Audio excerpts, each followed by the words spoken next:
But I was so bought into Dak Prescott that I convinced our people here at FS1 as the next year opened, yeah, let's do a commercial featuring me and Shannon for Undisputed on Dak.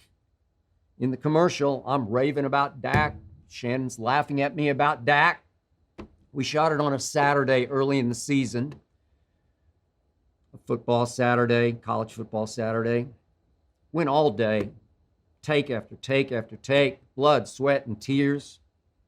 We loved it, happy it was done, in the can. Following day, Dak at Denver. Broncos 42, Cowboys 17. True story, 42-17. I couldn't recognize him. I had flashbacks to Tuscaloosa. What happened to my guy? I don't know. And later that year, Zeke finally took his suspension, 6 games. Dak fell on his face, fell apart.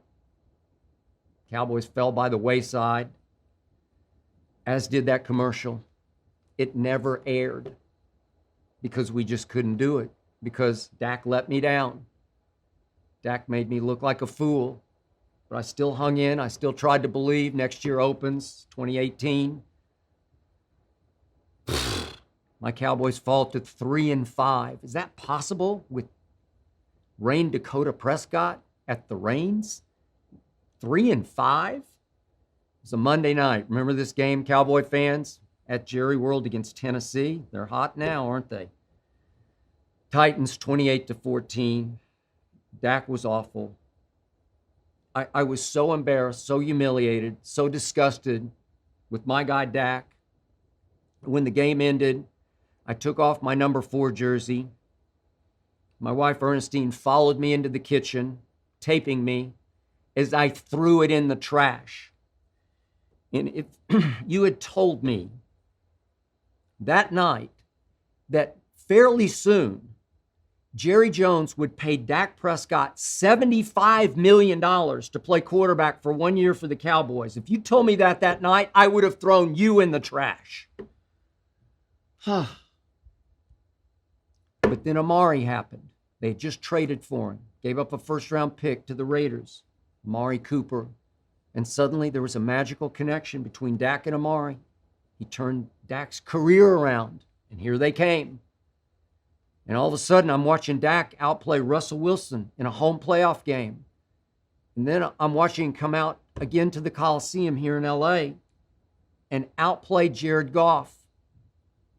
And really rise above the Rams defense featuring Aaron Donald, who wasn't much of a factor that night.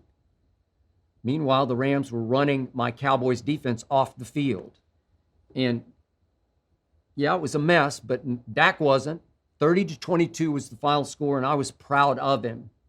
I was proud of the plays that he made against Russell Wilson. Remember that 3rd and 14 from the 17 quarterback draw that iced the game against the Seahawks?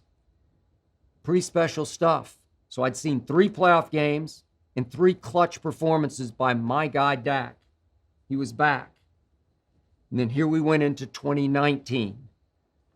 3 4th of July fireworks displays. Boom, boom, boom, right out of the box. Albeit against the Giants at Washington, Dolphins, who were then pathetic. Shannon's telling me garbage, garbage, garbage. But Dak led the league in every statistical category. And all of a sudden, he and his agent decided to go to negotiation war with Jerry Jones. I couldn't believe it. Jerry had a very fair offer on the table. Jerry told the media after the opening game, signing was imminent. That meant Jerry thought he had a handshake deal on the money involved. And all of a sudden, it went completely south, as did Dak. He bet on himself, and he started looking like Tuscaloosa Dak. And over those final 13 games, Lord have mercy. Pro Football Focus graded him the 15th best quarterback. They went 5-8 to fall to 8-8. And all those road games that made me want to leave and go on the road permanently and never come back. At the Jets, at New Orleans, at Chicago. at New England, at Philly to end the year, all the money pushed to the middle of the table. Dak was sorry. Bet on himself and lost, or so I thought. And then that offseason, the pandemic hit. And what happened? TMZ showed some pictures of a party that Dak threw early in the pandemic at his home near the Star, Frisco, Texas. And the neighbors had so complained that the police were called because there were a lot of cars parked. You're supposed to have 10 or fewer people at any gathering. TMZ showed what looked like place settings for 30-odd people.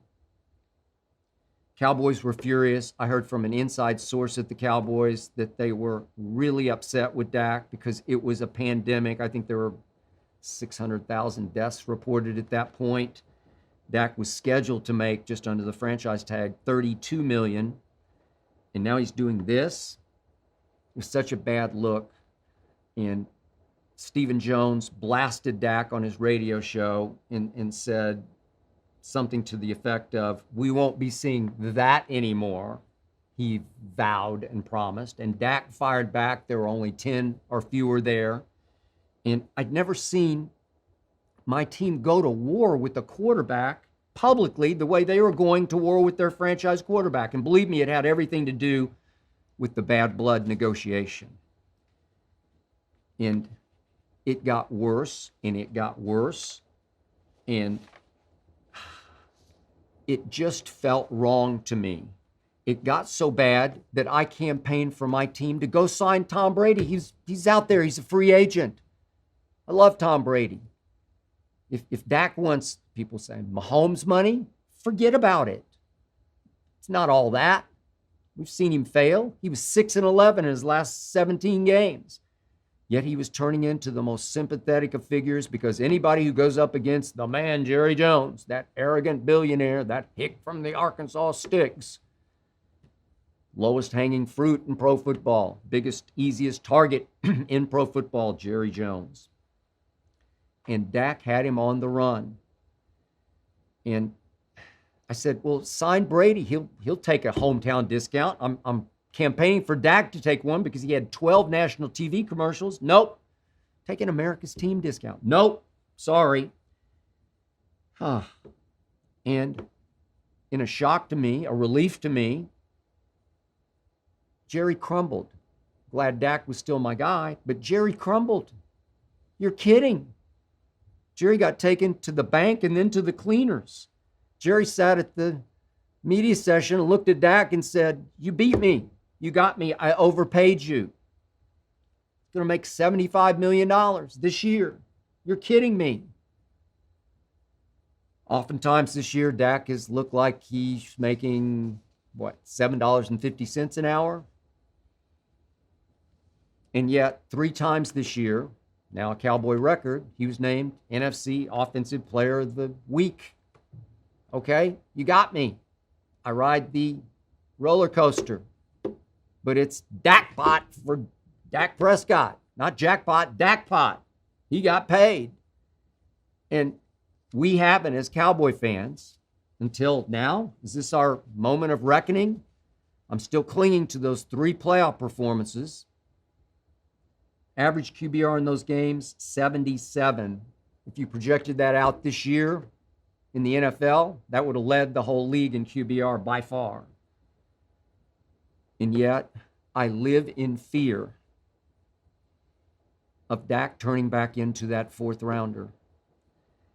I still believe in him with all my heart and soul. I do believe that in a playoff game, he will come up clutch. I believe he will play like the 4th overall pick, if not the 1st overall pick. But I'm here to admit to you publicly, my man Dak still scares me to death. I hope you enjoyed that video. You ready for more? Make sure you click that subscribe button for all the exclusive content from the Skip Bayless Show.